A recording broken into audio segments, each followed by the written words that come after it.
Good morning. It is good to be with you this morning. I'm glad that you're here to be with us. Welcome to Spring Creek. If you're visiting with us, I want to take just a moment to say welcome. We are glad that you're here. Glad that you're here to worship with us. Glad that you're here to meet Jesus in this place this morning. Ask that if you've not filled out a visitor's card yet, please go ahead and do so. You can pass that to somebody in the foyer on your way out. But plan to stick around a few minutes. Let us shake your hand and meet you, because we are glad that you're here. Just wanted to remind you, I've not put a slide in, but I'll put it back in next week. We've had several questions this morning about Bible version and some things that are going on.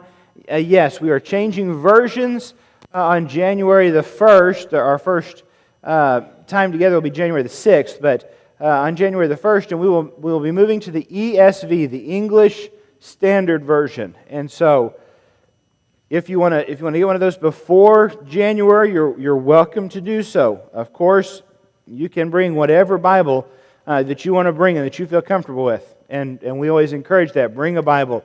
We're going to open it up and look at it. I will be using an English Standard Version after the 1st. Somebody asked about the Embed the Bible readings this morning. Those will continue next year at www.growresources.org. That is our daily Bible reading schedule. You can read it online. You can have it read to you online. You can print off the schedule and stick it in your Bible and use it at home. You can pick up a schedule on the Bible study shelf right out in the foyer here. But we encourage you to go ahead and do that, to be reading through the Bible, or reading in the Bible every year, reading the Bible daily. Next year, we're going to be reading through the wisdom literature, Job, Psalms, Proverbs, Ecclesiastes, Song of Solomon. And so I would invite you to prepare now to make that a habit if you've not already started that. If you have started that, would encourage you to continue on in doing that. But lots of those kinds of things coming up. Want you to see Brian Fritz this morning. And I don't know where he sat at. Brian, stand up just a second. He's a tall guy. You ought to be able to pick him out. Brian Fritz, you can have a seat. Came home Friday from boot camp. He is National Guard, so we're proud of Brian, aren't we? And glad that he's back with us. And so wanted you to see him. He looks good. And so we're glad to have him home and back with us, especially this morning. We are going to continue on this morning as we talk about Thrive. Last week we talked about sexual immorality and how to overcome sexual immorality. It's always amazing to me. That's one of those topics biblically that, like I said last week, we have to deal with, because it's one of those things in our culture. And I appreciate the response to that this week, and some of the discussions we've had surrounding that. This week, I want to talk about overcoming unwholesome talk. This is another one of those subjects that you look at and go, people look at the way they talk and look at what it is they have to say, and sometimes that can be a barrier to thriving. Remember what thriving is. Thriving is to grow strong and vigorous. It means that God looks at us and says, I want what is best for you. I want what is great for you. And our speech is part of that. What it is we have to say, how it is we say it, who we say it to, those things count for something. Those things tell the world who we are, tell the world whose we are, and what we find valuable. So God looks at us and says, I want you to thrive, I want you to grow, I want you to be strong and vigorous, and that means in the way that we talk. And so we want to be all that God wants us to be, and so we surrender ourselves to spiritual disciplines. A spiritual discipline is simply a spiritually healthy habit. And we have looked at spiritually healthy habits over and over and over again as we have talked about overcoming some of those things that we struggle with, some of those things that we have difficulty with in our lives and need to overcome in order to be the thriving people that God desires for us to be. This morning, we turn our attention to unwholesome talk. And we begin by defining unwholesome talk as any communication that is harmful or unhealthy.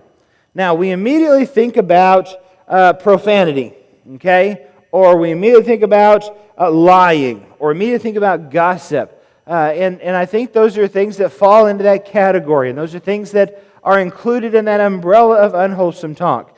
But I want us to understand that unwholesome talk includes a lot of different things that you and I need to be aware of, that you and I need to be have an understanding about. Now, the Bible is clear when it talks about unwholesome talk that there are standards for somebody who looks like Jesus in the way that they speak and in what it is that they have to say. In fact, we're going to take a look just sort of starting over here in Ephesians chapter 4, and we're going to work our way through the next 4 or 5 pages here. But I invite you to turn to Ephesians chapter 4. We're going to start in verse 17. Now Paul is writing, he's writing to the church in Ephesus, and he says, "So I tell you this and insist on it in the Lord." And now, Paul's language there is pretty clear, right? Paul says, "I'm going to tell you this," and then he backs it up by saying, "I'm going to insist on it." Now, somebody that you know, somebody that you love, somebody that you are communicating with, they say, "Now, I'm going to tell you something, and I want you to pay attention. In fact, I'm going to insist that this is something that happens." You sort of stand up and take a little notice, right? That's what Paul wants us to understand. What I have to say is important, and it's important enough to make it, to put it in command language, to put it in this place where it's a sort of a must deal. Not sort of a must, it's a must deal. "I insist on it in the Lord, that you must no longer live as the Gentiles do, in the futility of their thinking. They are darkened in their understanding and separated from the life of God because of the ignorance that is in them due to the hardening of their hearts. Having lost all sensitivity, they have given themselves over to sensuality so as to indulge in every kind of impurity with a continual lust for more." You say, "Bill, we did sexual immorality last week," right? But what Paul is talking about here is that you and I are called to thrive. We are not called to live as the world lives. We are not called to give ourselves over to what pleases the body. We are not to give ourselves over to what pleases me. We are not to give ourselves over to whatever desire that runs wild that we get to decide. You and I are to belong to God. He gets to tell us what it is that we desire. And He gets to tell us what it is we are going to do. And He sets direction for us. And He sets us on the path that He wants us to go. The lure of the world is hard to deal with. Now, we may as well just be right up front about that. That you and I live in a world that makes worldliness and makes darkness and makes sensuality look really good. Okay? In the way that Paul talks about it. They tempt us to want to be a part of what it is that goes on in our society. Paul knows that. And so Paul says, I want to get serious about talking about our desire, and serious about talking about our direction, and serious about talking about the way that we interact with the world. Because the world calls, and sometimes we just jump right in there and go, okay, I want to do that. And Paul says we are not called to live that way. Well, what does that have to do with my speech? Well, Paul goes on in verse 29, if we jump down here, to say this: "Do not let any unwholesome talk come out of your mouths, but only what is helpful for building others up according to their needs, that it may benefit those who listen." Now, we want to take that and say, oh, we jump all the way to 29, and that's sort of but it's not. What happens at 29 is simply a part of a list that Paul is going to go through. Okay, if you go back up to 29, "You, however, did not come to Christ that way. Surely you heard of Him, were taught in Him." Verse 25, "Therefore each of you must put off falsehood and speak truthfully to his neighbor." That's a talking thing. "In your anger do not sin." Verse 28, "He who has been stealing must steal no longer." And so it's a list of things that Paul is saying, here's what needs to happen. If you're not going to live in the way of the world, then there are some things that you're going to abide by. And speech is one of those things. Speech is one of those things that God desires to transform in our lives. And yet speech is one of those hard things that we deal with. And I don't even know if sometimes we're aware of how much we struggle sometimes with our speech. It's amazing to me in the passage that was read this morning in Peter, where Peter talks about Jesus on the cross, and how many times did he say he didn't retaliate? He didn't shout out. He didn't speak to them. He didn't offer threats. He didn't offer, and those are things that he would have spoken. In fact, one of the things we understand about Jesus and the crucifixion is that he was silent, as a lamb led to the slaughter. He did not speak out against those things. And it's hard for you and I sometimes to have our speech under control, isn't it? James will talk about the tongue and talk about it being a rudder, and it directs us, and it shifts us, and it gives us, and we struggle to tame it. And I think that that's true. Now, the problem is we immediately go back to things like profanity, or things like lying, or things like gossip, and go, well, I don't do those things. So I'm not going to worry about my tongue. I'm not going to worry about my speech. I'm not going to worry about how I talk to somebody. But I think that what Paul's saying is that you do need to watch that. That we do need to understand that every word that comes out of our mouth means something. When I go out to Cougars for Christ over there at Tomball Junior High, I'll be honest, I have a set number of things that I do. But if I go long enough, one of the things that we sit down with the kids and talk about is we talk about their language and talk about how important words are and the fact that words have power. And when I go over there on those mornings, I take those trial-sized tubes of toothpaste. You know what I'm talking about? The little tubes of toothpaste, and then we take a paper plates, and we have a race. We line up 4 or 5 or 6 of the kids there, give them all the tube of toothpaste, and we have a race. And we say, okay, here's the race. The one that gets all of the toothpaste out of the tube first wins. And so you go 1, 2, 3, go. And they all run together. They cap off the toothpaste, and they get squeeze, squeeze, squeeze. Can't get anything out of the toothpaste. I win. All right. Who wants to do another race? Oh, I want to do another race. So you line up a different group of 6 kids. It's fun to squirt the toothpaste out of the tube, you know. And you sit them all down in front of give them all the empty tubes and say, all right, the first one to get all the toothpaste back into the tube wins. And they all look at you like you're nuts. Don't they? But that's the power of a word. Once it's out, it's hard to get it back in. Once it leaves, hard to take that thing and do something else with it. Paul says, we are defined in our relationship with Jesus, in part by the way that we speak. Don't let yourself be somebody of unwholesome talk. Don't speak in falsehoods, but speak truthfully. In chapter 5, verse 4, he'll go on, continuing sort of in that vein, nor should there be any obscenity, foolish talk, or coarse joking, which are out of place, but rather thanksgiving. Now, he broadens that category and says, now we can talk about some of these things, and we've often talked about obscenity, profanity, foolish talk, coarse joking. Now, that does make that broaden, right? That does broaden that out. It says foolish talk. What is foolish talk? What is that deal there? What is this? We understand what coarse joking is, don't we? That if we're laughing at the wrong things that are spoken, and if we're telling things that are coarse, then we've got a problem. And so we look at those things in a context. If you were to go back to verse 29, chapter 4, verse 29, Paul deals with an interesting word there where he says corrupt, unwholesome. The Greek word is corrupt. The Greek word talks in that place about something that is defined in different areas of the Bible, but mainly in the context of something that is rotten or something that is putrid. And so what Paul says when he says, do not let any unwholesome talk come out of your mouth, what Paul says is, do not let any rotten talk, do not let any putrid talk, do not let any talk that will make something ugly come out of your mouth.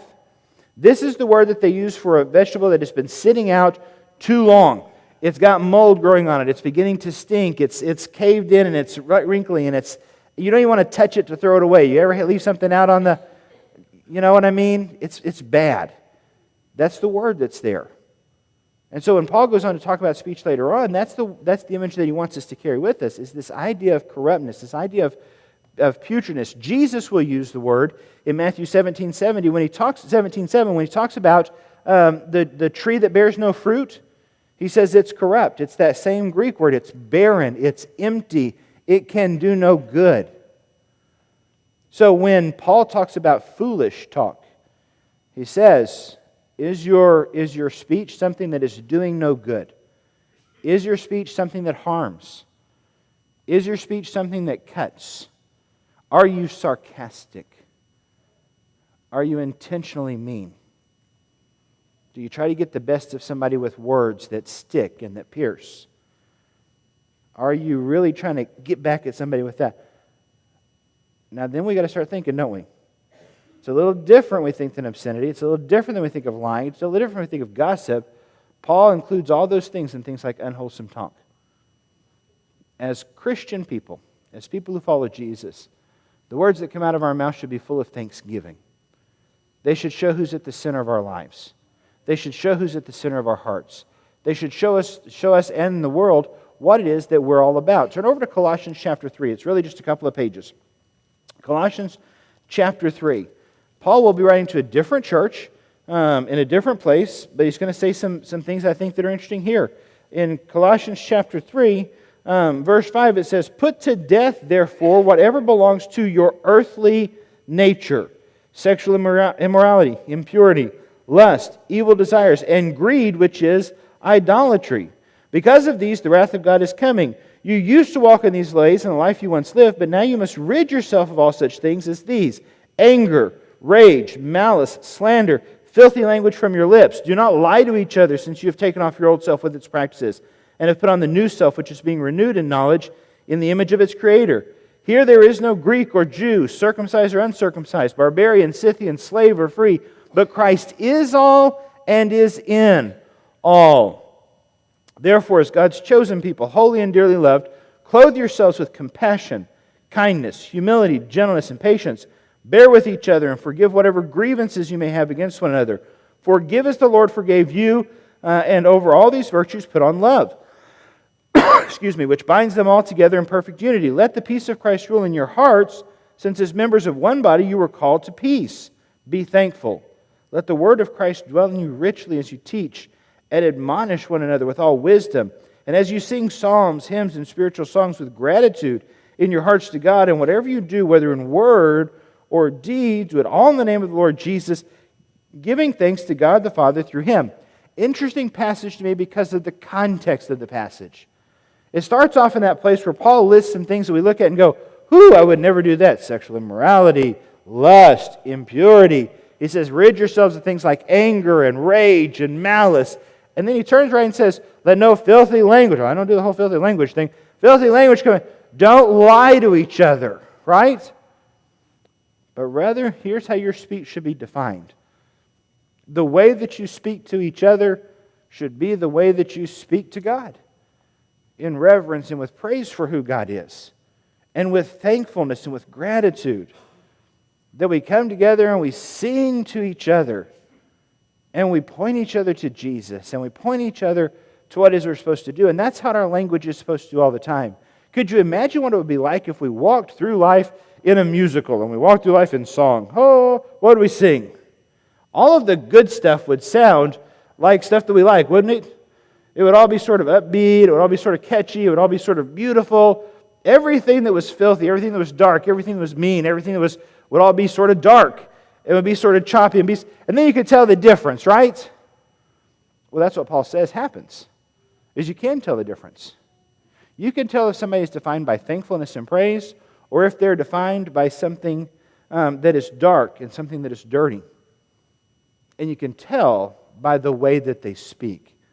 And you can tell by what it is that comes out of their mouth. Colossians 4:6, Paul says this, let your conversation be always full of grace, seasoned with salt, so that you may know how to answer everyone. And I love that passage. Let your conversation be seasoned with salt. There was a time when Jesus looked at His disciples and said, you are salt and you are light. And that's what Jesus says to us in Matthew chapter 5. You are salt and you are light. And so Paul says, let that be known. Let folks see that. Let your speech be seasoned with salt. Jesus says if a salt is thrown out and trampled, it becomes dirt. If light is not the one that rules the body, then it's darkness. You ask the question, do you want to be salt and light, or do you want to be dirt and darkness? Be salt and light. That's what He calls us to be. The biggest problem with the way that we talk, and what Paul is getting at, is that there are harmful impacts of not sexual immorality, but of unwholesome talk. And I thought I had looked at that specifically. One is that it devalues people. Remember that corrupt word that he talks about? That rotten word? See, if I look at somebody and I talk ugly to somebody, and I have unwholesome things to say about somebody to a third party, and if I use language that tears somebody down, then what I do is I devalue that person, right? We go to school and there's the kid that sits by himself, is always in trouble, and we'll just talk about him. We go to work and there's that weird guy over in the next office, we'll just talk about him. Everybody's got one of those people in their family, don't they? We know who we're talking about, right? Yeah, we had Thanksgiving not too long ago. We all stood in the kitchen and talked about them while they were in the other room, didn't we? Oh, no, that's too honest. We can't say that. What does that do to my relationship with that person? Paul defines that as rotting it out, making it putrid. And when we speak unwholesomely about people, we devalue people and it rots our relationships. It corrupts our hearts. Jesus says, out of the overflow of the heart, the mouth speaks. Paul says that the way that we speak shows people who our hearts is, but also shapes our heart. It works sort of in a circular fashion. That what we speak about shows the intent of our heart. How we speak shapes how we think, shapes how we feel, shapes what our heart does. So we fall into this continual process of when we begin to talk about these things, when we begin to talk about things that are unhealthy, when we begin to talk in ways that do not lift us up, that do not bring us to a better place, we begin to rot our hearts. And how terrible a picture is that? I mean, you look at somebody and say, who wants a rotten heart? Nobody. It's Christmas time, isn't it? How many of you have watched The Grinch this year so far? Nobody? Oh, okay, good. Some of you, I thought, man, I like the movie, love the cartoon. Because I love the first of it where they show that with the Grinch and he's got the heart, and then what's the heart? Shriveled up. I like the end where it grows. But this is what Paul's picture there is that shriveled up. When we begin to speak in ways that are unhealthy, our heart gets smaller and smaller and harder and more putrid and more rotten and more filthy. And that's a harmful impact of the way that we speak. It sets our minds on things that are vulgar.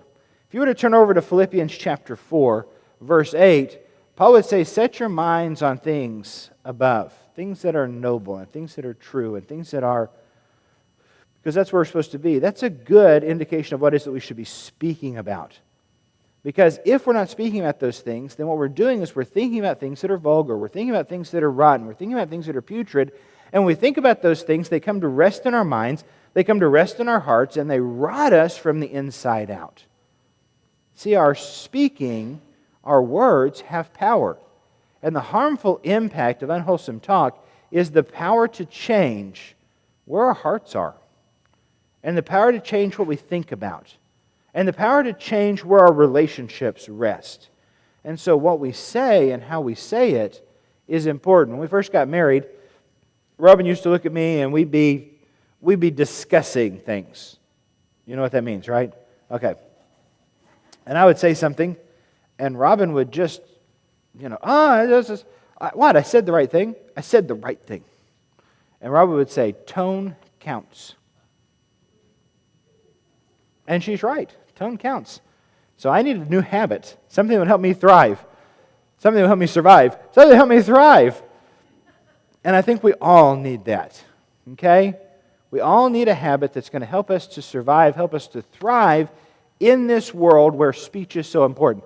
Now, if you grew up like me, then you probably heard your mother say, if you don't have something nice to say, don't say anything at all, right? Now, we've taken that, I think, sometimes to truth and said, I will not speak. Okay? Somebody says something to me, and you look at them and you go, I don't have anything nice to say, so I won't say anything at all. And while I believe that it's true, and some of the things that we need to overcome, and some of those things that we thrive, some of the things we want to put out, that we need to just stop, the truth is, the way to overcome unwholesome talk is not to take a vow of silence. Okay? It's not to stop talking. It's not to stop doing that. What we have to do in our speech is to understand that Christ's likeness overcomes silence and gives grace to others. The problem with my talk is not the fact that I'm speaking, it's what I'm saying. If I want to change where it is my heart is at, where it is my mind is at, where it is my relationships are at, I need to change what it is I'm saying. Just being quiet's not going to cut it.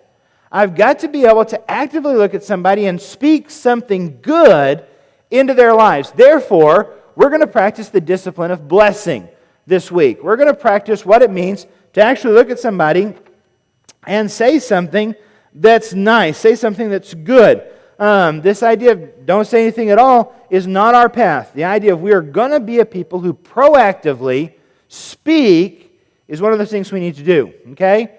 Words are important. Words have power. Words make an impact. And so you need to begin to understand that. And so how are we going to do that? Number one, we are going to identify problem areas and relationships, areas in which my speech is not what I want it to be. Now, I say this because I think this is important. We come to church, and everybody's here, and this is not a place where you generally deal with a whole lot of unwholesome talk, right? There's some, I will admit, but it's not a place where we deal with a whole lot of some of that kind of stuff. But you go home, and maybe not. But you get with your friend, your best friend, where you can let your hair down, and where you can be a little catty, and where you can be a little honest, and where you can be a little free. And you can just pour it all out there and what you want to pour it out. And that's my best friend, right? And yet if what Paul says is true, then the things that you're talking about are rotting your relationship, and they are rotting your heart, and they are rotting your mind. When you're with your best friend is when you need to speak best. It's when you need to speak praise. It's when you need to speak thanksgiving. Yeah, I do okay until I get around that guy at work, and then he's got this stuff that he says that's just, I know it's not right, but it's funny, and I'm attracted to it, and I get caught up in. Yeah, you need to identify those areas. I go over here to this place, and I get so mad, I cannot control my... Yeah, you need to identify that. You need to write it down. Those are problem areas. Those are trouble places. Those are spots that you have to identify, okay? You want to do that first. Number two, I want you to make the decision to be salt and light and not dirt and darkness. Understand that the way we speak is a deliberate action. You and I get to decide what it is we say and how it is we say it, okay? Identify the problem areas, make a decision to be salt and light, and then brainstorm some blessing words. Because the practice of blessing, the discipline of blessing says, I'm going to speak something that is a blessing, not something that is a hindrance, not something that is unhealthy, not something that is unwholesome. So you need to practice some brainstorming words, okay? The first word that most of us need to practice in terms of, in order to be a blessing, is the word stop. Okay? Is the word stop. Because too many times what comes out of my mouth, I know that it comes from my brain and it comes from my heart.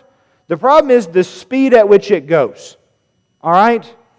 There tends to be nothing there. All right? I need to put a stop sign in the back of my throat that says, stop, think, just a minute. Stop, count, do something. Because it's hard to be a blessing until I can stop saying some of the things that I just sort of let fly out. Be willing to look at what it is you're going to say and say, no, we're not going there. Oh, but it's good. It's a zinger. It'll hit home. Yeah, not what you want to do. Hitting is not what we're after. Making somebody hurt is not what we're about. We're about being a people who are blessing, right? So it needs to begin to be part of our thinking, or things like, I like. If I'm looking at somebody that I want to talk about, what do I like about them? Well, I don't like anything about them. Can I talk like I want? No. Stop. Right? Find something that you like. Remember that Paul says twice that we should be people of gratitude, people of thankfulness, people who can look at something and say, this is what I like. We need to be able to look and say, I'm thankful for, right? I see Jesus, or Jesus is, right? Those are the things we want to begin to do. We want to begin to proactively say good things about folks that we may not like. To say good things about situations that we may not agree with. To say good things about, I'm not saying that we jump in and agree with stuff like that. What I am saying is that we step back far enough and say, what can I find that's working right there? Because here's the problem with speech. Speech leads us where we're going to go, And if all I can find is the negative, then I'm never going to find a solution. It's not until I can find something worth redeeming that I'm going to act any differently. And so we need to be a people who practice blessing. Here's a warning. Bless your heart doesn't count.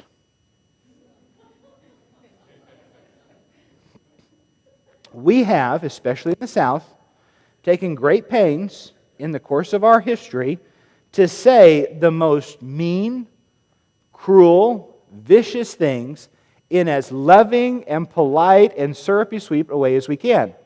Oh, bless your heart is really Southern for you're an idiot. And I'm going to tell you why. I know somebody who practices the art of not apologizing. I will apologize for everything you have done, but never for myself. And they do it with a smile and this compassion and it's wrong. Okay? Blessing has to be sincere. Blessing has to find true value. Blessing has to find where it is that Jesus is actually working. We are going to be a people who walk through life blessing those not involved in things that are unhealthy.